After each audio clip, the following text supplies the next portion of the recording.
কলকাতার এক বৃহত্তম এবং অন্যতম পর্যটক কেন্দ্র হলো ইকো পার্ক, যা নিউ টাউনে অবস্থিত। এই পার্কটি ভারতবর্ষের অন্যান্য পার্কের থেকে আলাদা, কারণ এই পার্কেই তৈরি করা হয়েছে বিশ্বের সপ্তম আশ্চর্য, যা দেখতে ভারতের বিভিন্ন জায়গা থেকে মানুষ এসে থাকেন।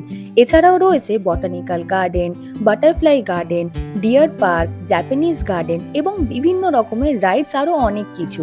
এই পার্কে কিভাবে আসবে, কখন খোলা থাকে, টিকিট প্রাইস বর্তমানে কি আছে, সবকিছু লেটেস্ট ইনফরমেশন এই ভিডিওতেই বলবো। তাহলে চলো বেশি দেরি না করে ভিডিওটা শুরু করা যাক। প্রথমেই বলি ইকো পার্কে যাওয়ার সহজতম মাধ্যম। যদি তোমরা কলকাতার কাছাকাছিই থাকো তাহলে ডাইরেক্ট ক্যাবে করেই চলে যাওয়া ভালো, যেভাবে আমরা গেছি। আর নয়তো ব্রেক জার্নি করেও বিভিন্নভাবে যাওয়া যায়। বর্তমানে ইকো পার্কের নিয়ারেস্ট মেট্রো স্টেশন হলো salt lake sector 5 metro station. এই মেট্রো স্টেশনে এসে এখান থেকে বাস বা ক্যাবে করেও তোমরা ইকো পার্ক যেতে পারো। এছাড়া দমদম বা বিধাননগর রেলওয়ে স্টেশনে এসে সেখান থেকেও বাস বা ক্যাব করে খুব সহজেই ইকো পার্ক যাওয়া যায়। এখানে যাওয়ার বাসের সংখ্যা ভীষণই কম, খুব লিমিটেড সংখ্যক বাসই ওদিকে রুটে যায়।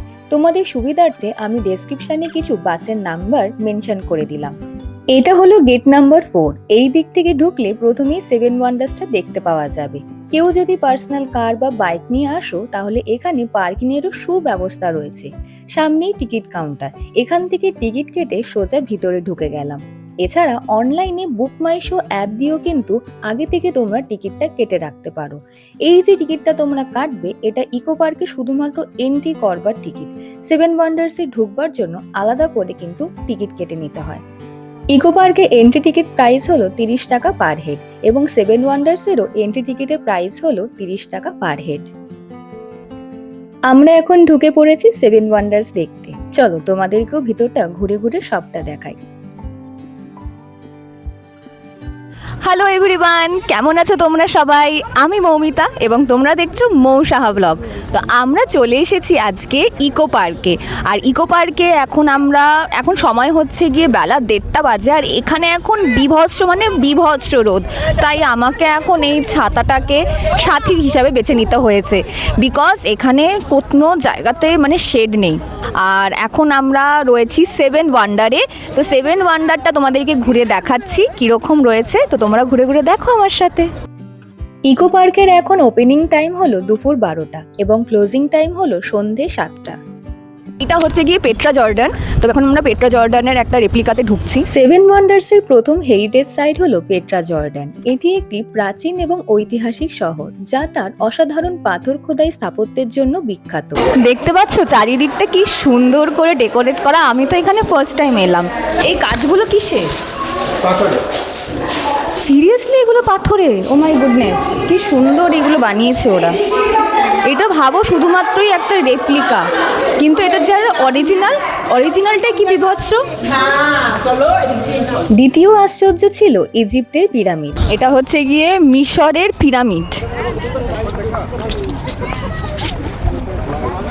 টাটা।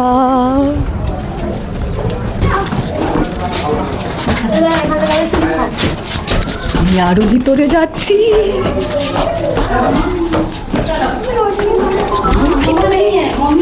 এই জায়গাটায় ঢুকে আমি নিজেকে ওলাভ ভাবছিলাম। জায়গাটা আমার কাছে একটু স্কেরি ভাইব দিচ্ছে। ও মাই গড। ভিতরের দেওয়ালে ইজিপ্টের পৌরাণিক বিভিন্ন কাহিনী খোদাই করে দেখানো হয়েছে। এই সপ্তম আশ্চর্যের তালিকায় ভারতের তাজমহলও কিন্তু অন্তর্ভুক্ত। তো এইটা হচ্ছে আমাদের তাজমহল, দিল্লির তাজমহলের রেপ্লিকা।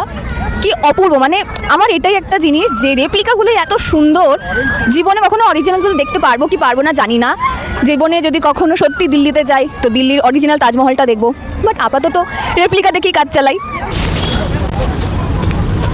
এখন আমরা তাজমহলের উপরে উঠছি। যদিও আমার জানা নেই যে অরিজিনাল তাজমহলের ভিতরে কি যাওয়া যায় কি না, বাট এর ভিতর তো আমরা আসতে পেরেছি।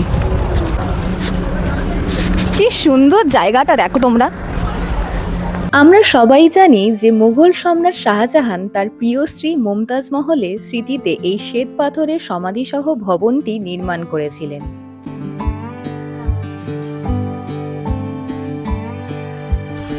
এরপর আমরা তৃতীয় আশ্চর্য দেখতে গেলাম, যেটা ছিল the great wall of China. এটা হচ্ছে গ্রেট ওয়াল অফ চায়নার রেপ্লিকা। খুব সুন্দর জায়গা। তোমরা কি জানো চীনের এই মহাপ্রাচীর নির্মাণের উদ্দেশ্য কি ছিল? এখানে যাতে বাইরে থেকে আক্রমণকারী চীনে প্রবেশ করতে না পারে এবং পাঁচিল থেকে যাতে সীমান্তে নজরদারি করা যায়, সেই জন্য এই বিশাল পাঁচিল তৈরি করা হয়েছিল।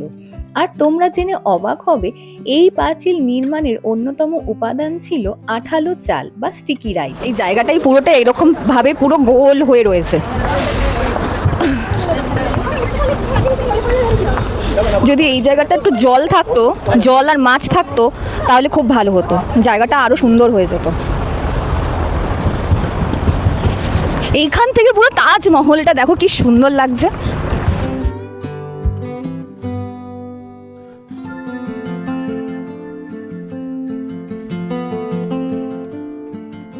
এরপর আমরা দেখলাম কলোজিয়াম।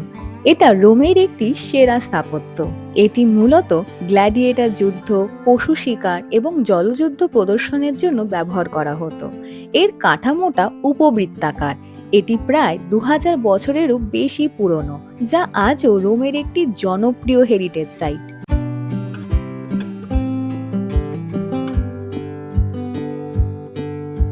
মোয়াই স্ট্যাচুস আর ক্রাইস্ট দ্য রিডিমারটা আমরা দূর থেকেই দেখে নিয়েছিলাম। এই হলো ইকো পার্কের 7 ওয়ান্ডার্স। এটা দেখে আমরা বেরিয়ে পড়লাম একটা ভালো বসার জায়গা খুঁজতে দুপুরের লাঞ্চটা সারবার জন্যে। ইকো পার্কের ভিতরে বেশ কিছু ফুড কর্নার্স রয়েছে, যেখান থেকে তোমরা লাঞ্চ বা কিছু স্ন্যাক্স কিনে খেতে পারো। তবে আমরা বাড়ির থেকেই রান্না করে নিয়ে গেছিলাম। অল থ্যাঙ্কস টু মাসি এবং মামি এত সুন্দর করে সব খাবার রান্না করবার জন্য।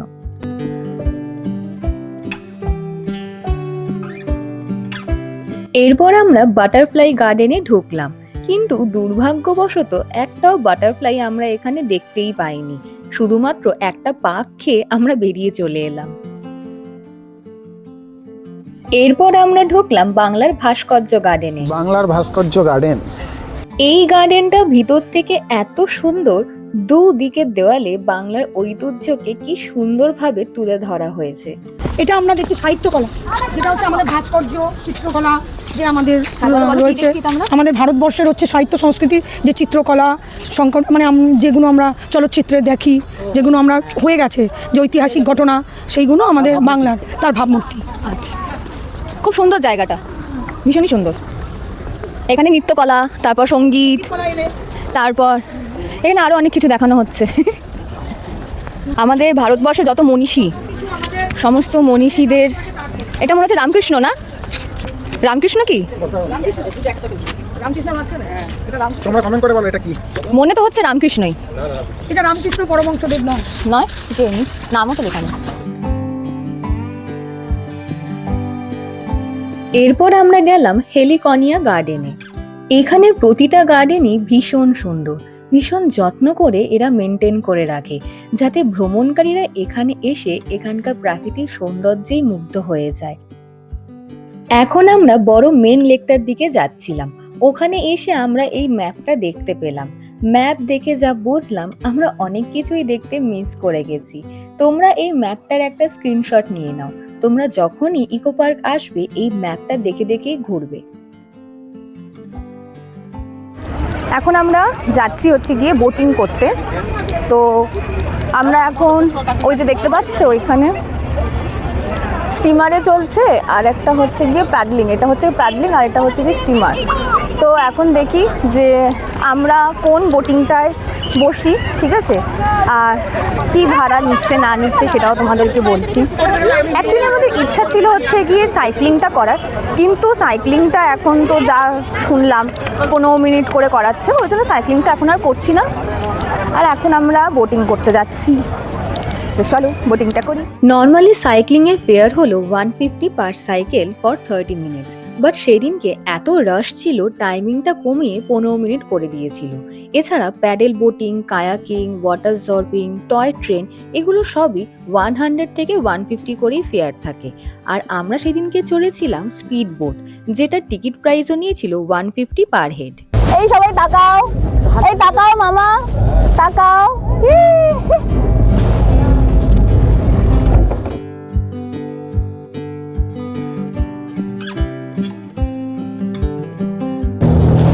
দারুণ। হাতের ওই খট করে মাছ চলে আসে। তুই এখন কি করছিস? আমি বোট চড়ছি।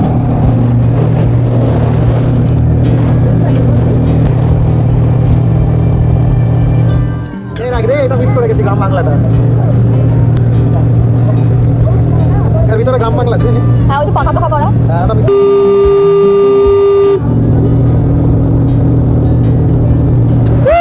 স্পিড বোটটায় চড়ে আমার ভীষণ ভালো লেগেছিল। পুরো লেকটায় যথেষ্ট টাইম নিয়ে ঘুরে দেখিয়েছে। বোটিংটা করে যখন নামলাম তখন বিকেল হয়ে গেছিল, তাই একটু কফি খেয়ে নিলাম।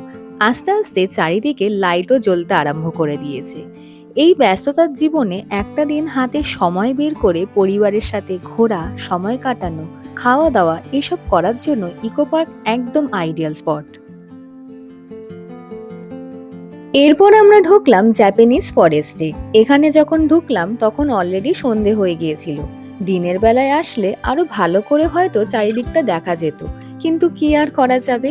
তবে লাইটিং দেওয়াতে চারিদিকটা বেশ সুন্দরই লাগছিল। এখানটায় ঢুকে আমার কেমন একটা শান্তি অনুভব হচ্ছিল। আমি আপন মনে চারিদিক ঘুরছিলাম গুনগুন করতে করতে। তখন আমার বেশি কথা বলতে ইচ্ছা করছিল না। চারিদিকটা এত শান্ত নিস্তব্ধ পরিবেশ ছিল যে মনটা আপনি আপ শান্তিময় হয়ে গেল।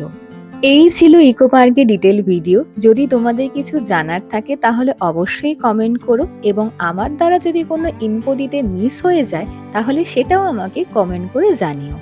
তো তোমাদের এই ভিডিওটা কেমন লাগলো তা অবশ্যই আমাকে নিচে কমেন্ট করে জানাবে, এবং এই ভিডিওটাতে অবশ্যই একটা লাইক করে দেবে। সমস্ত ফ্যামিলি, ফ্রেন্ডস এবং বাদবাকি সবার সাথে যারা ইকো পার্কে ঘুরতে আসতে চাইছো তাদের সবার সাথে ভিডিওটা শেয়ার করতে একদম ভুলো না। আমার চ্যানেলটাকে যদি তোমরা সাবস্ক্রাইব করে না থাকো এখনো পর্যন্ত তাহলে অবশ্যই চ্যানেলটাকে সাবস্ক্রাইব করে দিও এবং পাশের বেল বাটনটাকে অল করে দিও। দেখা হচ্ছে নেক্সট কোনো আরেকটা ভিডিওতে। টাটা।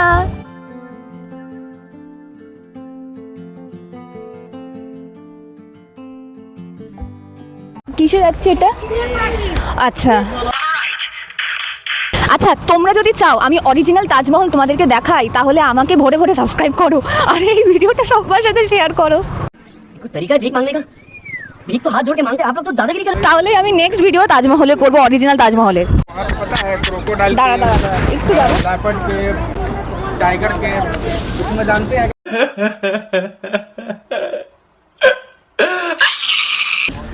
আমি নাকি যীশু খ্রিস্ট বলতে যাচ্ছি না। ছবি তোলে, এখানে ছবি তোলে, ছায়া আছে। बात तो सही है।